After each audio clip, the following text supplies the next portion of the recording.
ഹബൂക്ക് 2-ാം അധ്യായം 1 മുതൽ 20 വരെയുള്ള വാക്യങ്ങൾ. മറുപടി: ഞാൻ എന്റെ കാവൽഗോപുരത്തിൽ നിലയുറപ്പിക്കുന്നു. അവിടെ നിന്നോട് എന്ത് പറയാമെന്ന് എന്റെ അവലാതിയെക്കുറിച്ച് അവിടുന്ന് എന്ത് മറുപടി നൽകുമെന്നും അറിയാൻ ഞാൻ കാത്തിരിക്കുന്നു. കർത്താവ് എനിക്ക് ഉത്തരം നൽകി. ദർശനം രേഖപ്പെടുത്തുക.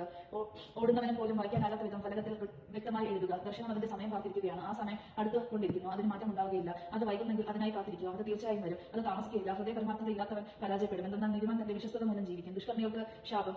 വീണ വഞ്ചന നിറഞ്ഞതാണ്. ഗർഭിഷ്ഠൻ നിലനിൽക്കുകയില്ല. അവന്റെ അത്യാഗ്രഹം പാതാളം പോലെ വിസ്താരമുള്ളതാണ്. മൃത്യുവിനെ പോലെ അവന് ഒരിക്കലും മതി വരികയില്ല. ജനതകളെല്ലാം അവൻ തനിക്കായി ശേഖരിക്കുന്നു. ജനപദങ്ങളെ ധന്യതപോലെ അവൻ പെറുക്കിക്കൂട്ടുന്നു. ഇവർ നിന്നയോടെ പരിഹാസത്തോടുകൂടി അവനെതിരെ തിരിഞ്ഞു പറയും. സ്വന്തമല്ലാത്തവർ കുന്നുകൂടുന്നവന് എത്ര നാളത്തേക്കാണത്? പണയവസ്തുക്കൾ വാരിക്കൂട്ടുന്നവന് ഹാ കഷ്ടം. നിന്റെ കടക്കാർ പാനടിക്കുകയും നിന്നെ ഭയാധീനനാക്കുന്നവർ ഉണരുകയും ചെയ്യുകയില്ലേ? അപ്പോൾ നീ അവർക്ക് കൊള്ളവസ്തുവായി തീരും. നീ അനേക ജനതകളെ കൊള്ളയടിച്ചതിനാൽ നീ രക്തം ചൊരിയുകയും ഭൂമിയോടും നഗരങ്ങളോടും അതിലെ നിവാസികളോടും നീ അക്രമം കാണിച്ചതിനാൽ ജനപദങ്ങളിൽ അവശേഷിക്കുന്നവർ നിന്നെ കൊള്ളയടിക്കുകയും ചെയ്യും.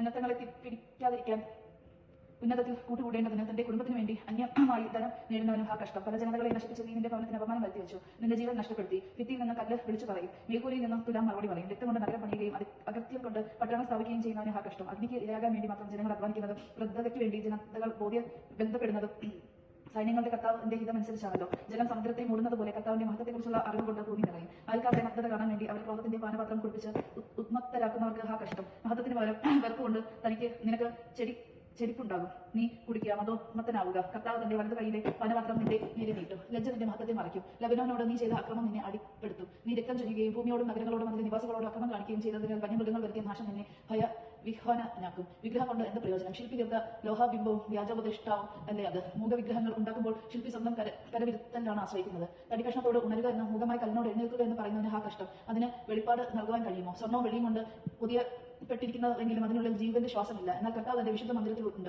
ഭൂമി മുഴുവൻ അവിടുത്തെ മുൻപിൽ മൗനം ഭജിക്കട്ടെ. യോജനമാണ് നാം കേട്ടത്. നമുക്ക് ദൈവത്തെ സ്തുതിക്കാം. ക്രിസ്ത്യാനിക്ക് സ്തുതി.